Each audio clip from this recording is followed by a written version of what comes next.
Assalamu alaikum warahmatullahi wabarakatuh. Bismillahirrahmanirrahim. Welcome back to my channel. What's up guys? This is me Boysen Tokir and this is my new Islamic video. Welcome back to my new another Islamic video. The Islamic video is super exciting video because this Islamic video about four parts of meaning of surah. আজকের এই ভিডিওটা হতে যাচ্ছে সূরার অর্থসহ সূরার চতুর্থ পর্ব। আজকে চতুর্থ পর্বের মধ্যে আমি আরেকটি ছোট্ট সূরার অর্থ আমরা জেনে নিব, যার মাধ্যমে আমরা নামাজে সালাতে মনোযোগ পেশন করতে পারবো, মনোযোগ সহকারে সালাত পড়তে পারবো, যাতে নামাজে অন্যমনস্ক না হই। তার জন্যই আমরা সূরার অর্থ জানাটা আমাদের জন্য খুবই জরুরি। তার ধারাবাহিকতায় আমি প্রথম 1, 2, 3টি সূরা আপনাদেরকে অর্থ সহ শিখিয়ে দেওয়ার চেষ্টা করেছি। আর আজকের সেটা হচ্ছে চতুর্থ পর্ব, মানে 4 নাম্বার সূরা।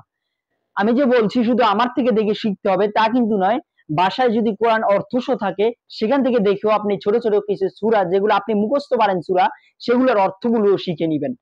অর্থ শিখলে যে অনেক উপকারী সেটা আমরা সকলেই জানি, কেননা কোরআনের অর্থটা যদি আমরা বুঝতে পারি তখন কিন্তু আমরা বুঝতে পারবো আল্লাহ সুবহানাহু ওয়া তাআলা আমাদেরকে এই সূরার মধ্যে কি নির্দেশ করেছেন, কি উপদেশ দিয়েছেন, কি বোঝাতে চেয়েছেন। তার মাধ্যমে আমরা আমাদের জীবনটা সুন্দর করে গড়তে পারবো কোরআনের আলোকে। যে ব্যক্তির জীবন কোরআনের আলোকে গড়বে সেই তো সফল হবে, সেই তো কাল কিয়ামতের দিন কিয়ামতের দিন হিসাব কিতাব সুন্দরভাবে দিতে পারবে। আর কিয়ামতের দিন কোরআন যার জন্য সুপারিশ করবে সে কিন্তু নিশ্চিত সে জান্নাতে যাবে।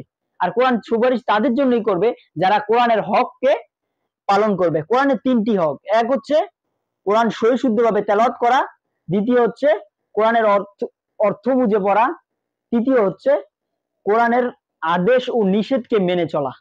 তো বেশি কথা না বাড়িয়ে আজকের এই চতুর্থ পাঠে কোন সূরাটা নিয়ে আলোচনা করছি। আজকের এই বিশেষ চতুর্থ নাম্বার সূরাটা হচ্ছে এমন একটি সূরা যেই সূরার মধ্যে আল্লাহ সুবহানাহু ওয়া তাআলা সময়ের কসম কেটেছেন। সময়ের কসম করে বলেছেন যে সকল বান্দারাই গুনার মধ্যে, ক্ষতির মধ্যে পতিত আছে, কিন্তু কিছু সংখ্যক বান্দা ছাড়া। সেই সূরাটির নাম হচ্ছে, ছোট একটি সূরা যেটি 3 আয়াত বিশিষ্ট একটি সূরা। সূরাটির নাম হচ্ছে সূরা আল আসর, সূরা আসর। তো শুরু করা যাক সূরা আসরের অর্থ। আউযু বিল্লাহি মিনাশ শাইতানির রাজিম, বিসমিল্লাহির রহমানির রহিম। ওয়াল আসর, ওয়াল আসর, সময়ের কসম। ইন্নাল ইনসানা লাফি খুস, প্রত্যেকটা মানুষ ক্ষতির মধ্যে নিবেদিত। ইল্লাল্লাযীনা আমানু ওয়া আমিলুস সলিহাতি ওয়া তাওয়াসাউ বিল হাক্কি ওয়া তাওয়াসাউ বিস সবর, তবে তারা ব্যতীত যারা ঈমান আনে, সৎকর্ম করে, একে অপরকে সৎকর্মের উপদেশ দেয় এবং একে অপরে ধৈর্য ধারণ করে। তো আল্লাহ সুবহানাহু ওয়া তাআলা এই ছোট্ট সূরাটির মধ্যে, সূরা আসরের মধ্যে প্রথমেই আল্লাহ সুবহানাহু ওয়া তাআলা সময়ের কসম কেটেছেন।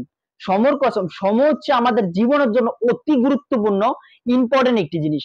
কেননা সময় একবার চলে গেলে সেই সময় আমরা কখনো ফিরিয়ে আনতে পারবো না। সময়টা হচ্ছে খুবই গুরুত্বপূর্ণ একটি বিষয় আমাদের জীবনের জন্য। সেই সময়ের কসমই আল্লাহ সুবহানাহু ওয়া তাআলা এই সূরা আসরের প্রথম আয়াতে করেছেন, বলেছেন সময়ের কসম, ওয়াল আস, সময়ের কসম। দ্বিতীয় আয়াতেই বলেছেন নিশ্চয়ই প্রত্যেক মানুষ ক্ষতির মধ্যে আছেন। বলেছেন যে আমরা সকলেই গুনাহ, ক্ষতি মানে বোঝানো হয়েছে ক্ষতি মানে বোঝানো হয়েছে গুনাহ, পাপাচার, অন্যায়, এই সব কিছুকেই মিলিত করেই ক্ষতির কথাটা এখানে উল্লেখ করা হয়েছে।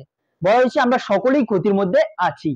তবে তৃতীয় নম্বর আয়াতে বলেছে তবে তারা ব্যতীত যারা ঈমান এনেছে, সৎকর্ম করেছে, একে অপরকে সৎকর্মের উপদেশ করেছে এবং কি একে অপরের ধৈর্য ধরেছে ও একে অপরকে ধৈর্য ধরার উপদেশ করেছে। তো তৃতীয় আয়াতের মধ্যে আল্লাহ তাআলা বলে দিয়েছেন কারা ক্ষতি থেকে বেঁচে আছেন।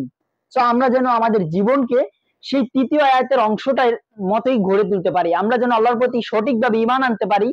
ঈমান আনা মানে আল্লাহকে স্বীকার করা, একত্ববাদের স্বীকার করা, সবকিছু মেনে চলা। ঈমানের যে বৈশিষ্ট্যগুলো আছে 7টি বৈশিষ্ট্য সবগুলোই মেনে চলা। আর দ্বিতীয়তে বলেছেন সৎকর্ম করা, সৎকর্ম করার কথা বলেছেন এবং কি একে অপরকে সৎকর্মের উপদেশ দেওয়ার কথা বলেছেন। তারপরে এই তৃতীয় নম্বর আয়াতে আরো বলেছেন এবং কি ধৈর্য ধরা, বিপদে আসলে ধৈর্য ধরে এবং কি একে অপরকে ধৈর্য ধরার উপদেশ করে। কেউ বিপদে বললে তাকেও ধৈর্য ধরার উপদেশ দেয় এবং কি নিজে বিপদে বললেও ধৈর্য ধারণ করে। ধৈর্য ধারণ করাটাও একটা ঈমানের একটি বৈশিষ্ট্য। তো আশা করি এই ছোট্ট একটি সূরার অর্থ আজকে আপনারা শিখে নিতে পেরেছেন। যারা পারেননি ভিডিওটি স্কিপ করে আবার পিছনে গিয়ে টেনে টেনে স্কিপ করে করে সূরার অর্থটা শিখে নেবেন। এটা মাত্র 3 আয়াত বিশিষ্ট একটি সূরা। আশা করি সকলেই সহজভাবে শিখতে পেরেছেন। আপনাদের সুবিধার্থে সূরাটি আমি আবার রিপিট করছি, ওয়াল আসর ইন্নাল ইনসানা লাফি খুস ইল্লাল্লাযীনা আমানু ওয়া আমিলুস সলিহাতি ওয়া তাওয়াসাউ বিল হাক্কি ওয়া তাওয়াসাউ বিস সবর। অর্থটা আবার বলছি, সময়ের কসম, নিশ্চয়ই মানুষ ক্ষতির মধ্যে আছে, তবে তারা ব্যতীত যারা ঈমান এনেছে, সৎকর্ম করেছে, একে অপরকে সৎকর্মের উপদেশ দিয়েছে এবং ধৈর্য ধরেছে, একে অপরকে ধৈর্য ধরার উপদেশ দিয়েছে। সো আশা করি সকলে বুঝতে পেরেছেন। সো আজকের এই ইসলামিক ভিডিওটা এতটুকুই। সো সবাই ভালো থাকবেন, ওকে, আল্লাহ হাফেজ। Thank you for watching. এবং কি অন্যের মাঝে এই ভিডিওটি ভালো লাগলে শেয়ার করে অন্যকে অর্থ শিখার উপায় করে দিন আপনারই মাধ্যমে, সেই জন্য আপনি সওয়াব পেয়ে যাবেন ইনশাআল্লাহ। জাযাকাল্লাহ খায়ের। ওকে, আল্লাহ হাফেজ। Thank you for watching. Bye. দেখা হবে পঞ্চম পার্ট নিয়ে সূরার অর্থ সহ।